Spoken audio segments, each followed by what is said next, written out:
আসসালামু আলাইকুম বন্ধুরা, আশা করি সকলে অনেক ভালো আছেন। নতুন একটি ভিডিওর সাথে চলে আসলাম আবার আপনাদের সামনে। তো গাইজ আজকের যে প্রবলেমটি কিন্তু সচরাচর সবসময় দেখা যায় যে আপনাদের মোবাইল কিংবা পিসিতে কানেক্ট হয়ে রয়েছে আপনাদের রাউটারের ওয়াইফাই। তো অনেক সময় দেখা যাচ্ছে হঠাৎ করেই ডিসকানেক্ট হয়ে যায়। তো ডিসকানেক্ট এটা হওয়ার দেখা যাচ্ছে কয়েকটি কারণ থাকে। সেই সমস্ত কারণগুলো আপনাদের বলার চেষ্টা করব এবং সমাধান আশা করি আপনাদের হয়ে যাবে। তো আমার এখানে দেখতে পাচ্ছেন, আমার এখানে কিন্তু মোটামুটি 3টা ওয়াইফাই লাইনের কানেকশন আছে, কিন্তু দেখা যাচ্ছে যখন যেটা সার্ভিস ভালো পাই সেটা আমি তখন লাগিনি। আর এখানে আপনার দেখতে পাচ্ছেন ওয়াইফাই 3টা তার রয়েছে, তো অনুর তার যেগুলো বলে এখান এই আমার 3টা মোটামুটি ওয়াইফাই লাইন আমার বাসায় টানা রয়েছে। 3টা সার্ভিসই এক এক সময় এক এক ধরনের প্রবলেমের কারণে আমার দেখা যাচ্ছে লাইন কখন কেমন 1 মাস পর পর চেঞ্জ করার প্রয়োজন পড়ে, তো সেই হিসেবে আমি রাখি।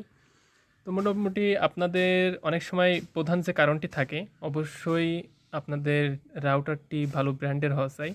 পাশাপাশি আপনাদের যে ওয়াইফাই ব্র্যান্ড হলেই শুধুমাত্র হয় না, আপনাদের রাউটারের কোয়ালিটি কিন্তু অনেক ভালো হওয়া অবশ্যই উচিত। তা না হলে কিন্তু অনেক সময় রাউটার দুর্বল কোয়ালিটির থাকার কারণে কিন্তু এমন সমস্যা সবথেকে বেশি কারণে দেখা দেয়। তো অবশ্যই আপনারা একটু ভালো রাউটার কেনার চেষ্টা করবেন কিংবা ব্যবহারের চেষ্টা করবেন। তো আমার এটার সঠিক মডেল বলতে পারছি না, সঠিক মডেলটা আমার জানা নাই।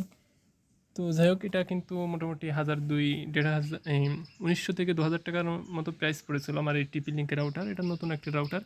এর আগে যেটা ছিল সেটাও কিন্তু 300 Mbps এর একটা ছোটো সাইজের রাউটার ছিল, সেটাও টিপি লিঙ্কের। কিন্তু এগুলো কিন্তু অনেক ভালো, যেহেতু ডিসকানেক্ট হওয়ার সম্ভাবনা অনেক কম থাকে। আর সেকেন্ড যে অপশান থাকে সেটা হচ্ছে রাউটারের অনুতে যে পাওয়ার থাকে সেটা আপনার দেখা যাচ্ছে সেখানে হচ্ছে লস পায় আপনার অনেক সময় বেশি ভাগ ক্ষেত্রে, কিন্তু এটার লস হওয়ার সম্ভাবনা সব থেকে বেশি থাকে, কেননা এর একটা পয়েন্ট থাকে। দেখা যাচ্ছে আপনাদের রাউটারে পয়েন্ট দেওয়া রয়েছে 14 পয়েন্ট কিংবা 17 পয়েন্ট, এমন ধরনের পয়েন্ট দেওয়া থাকে এক একটা রাউটারের সাথে কানেক্ট হলে। তো সেই পয়েন্টের দেখা যাচ্ছে এমন সিস্টেম থাকে যে আপনার পয়েন্ট ধরেছে 14, সেই 14 পয়েন্টের মধ্যে আপনার 5টা ডিভাইস ভালোভাবে চলবে। তো আপনারা ওখানে কানেক্ট হয়ে রয়েছে 6টা ডিভাইস। তো অনেক সময় কিন্তু একটা কানেকশন, যে কোনো একটা কানেকশন 6টা ডিভাইস কানেক্ট হওয়ার পরে যে কোনো একটা কানেকশন ডিসকানেক্ট হওয়ার সম্ভাবনা থাকে। মোটামুটি এটা কিন্তু সিম্পল ব্যাপার। 3 নম্বর যে সমস্যাটি সেটা অবশ্যই আপনাদের অন্য একটা ভালো ব্র্যান্ডের কিংবা ভালো একটা প্রাইস মূল্যের একটা ভালো কোম্পানির অবশ্যই হওয়া চাই। তা না হলে কিন্তু এই পয়েন্টের পাওয়ারগুলো কিন্তু সঠিকভাবে সাপ্লাই দিতে পারে না রাউটারের সাথে কানেক্ট হয়ে। তো সেই হিসেবে কিন্তু অবশ্যই আপনাদের অনুটাও ভালো কোয়ালিটির হওয়া দরকার আছে। আর তারপরে আরেকটি ওয়ে আছে, সেটা হলো আপনাদের যে মেন কেবল থাকে, আপনার ক্যাট 6-এর যে তার থাকে, সেই তারটার কানেকশন অবশ্য অনেক সময় হয়তো বা এখানে ঢিলা হয়ে যায় কিংবা এই কানেকশনের ড্যামেজ থাকে। তো এই সমস্ত সমস্যার কারণে হতে পারে। তো এমন অবস্থা যদি আপনারা দেখতে পান, তাহলে আপনাদের এই ক্যাট 6-এর তারে দেখা যাচ্ছে কিছুটা বাদ দেবেন, কেটে বাদ দিয়ে এখানে আবার ক্যাট 6-এর একটা মাথা, এর সামনে যে পিন থাকে সেই পিন একটা লাগিয়ে নেবেন আপনাদের ওয়াইফাই যে সার্ভিস দিয়েছে তাদের কাছ থেকে যোগাযোগ করে।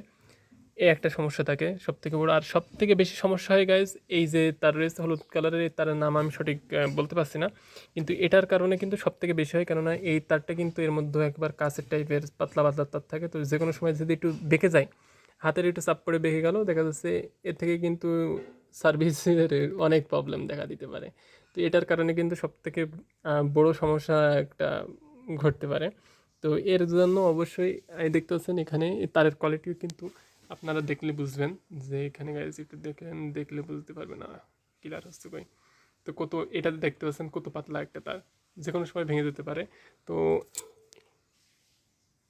আর অনেক সময় এই তারের দেখা যাচ্ছে ড্যামেজ হয়ে যাওয়ার কারণে তো সমস্যা দেখা দেয়। আর পাশাপাশি অনেক সময় আপনার এর মধ্যে ময়লা জমার কারণে দেখা যাচ্ছে অনেক সময় এটা ভালোভাবে কাজ করতে পারে না, ভালোভাবে কানেকশন থাকে না, মাঝে মাঝে ডিস্টার্ব দেয়। আর এটার কারণে কিন্তু অনেক বেশি আপনার কানেকশন লস দেয়। আর এটা সব ডিভাইসে হয়, দেখা যাচ্ছে শুধুমাত্র এমবির পাওয়ার কিংবা লিমিটেশনের উপর নির্ভর করে না। তো অনেক সময় এগুলোকে আপনারা দেখা যাচ্ছে হালকা একটা কটন দিয়ে পরিষ্কার করার চেষ্টা করবেন এই সমস্ত, তাহলে এটা ঠিক হয়ে যাওয়ার সম্ভাবনা থাকে। তো বন্ধুরা, এই সমস্ত সমস্যাগুলো আপনারা ভালোভাবে ফিক্স করার চেষ্টা করতে গেলে এই সমস্ত ওয়েগুলো আপনারা চেক করে দেখবেন। কোনো নির্দিষ্ট একটি কিন্তু একটি সমস্যার উপরে কিন্তু এই সমস্ত সমস্যাগুলো দেখা দেয় না, সেই হিসেবে অবশ্যই আপনাদের প্রত্যেকটা সমস্যা ফিক্স করার চেষ্টা করতে হবে। প্রত্যেকটা কানেকশন অবশ্যই সঠিকভাবে ব্যবহার করতে হবে, সঠিকভাবে জয়েন্ট হয়েছে কিনা কানেকশনগুলো সেগুলো অবশ্যই খেয়াল করে দেখবেন। তারপরে আশা করা যায় আর কোনো সমস্যা ফেস করবে না আপনারা। তো এটা আজকে মেন টপিক ছিল আজকেকার। আশা করি আপনাদের ভালো লেগেছে। ভালো লাগলে অবশ্যই চ্যানেলটিকে সাবস্ক্রাইব করবেন এবং লাইক, কমেন্ট অ্যান্ড শেয়ার করতে একদমই ভুলবেন না। সকলকে ধন্যবাদ ভিডিওটি দেখার জন্য।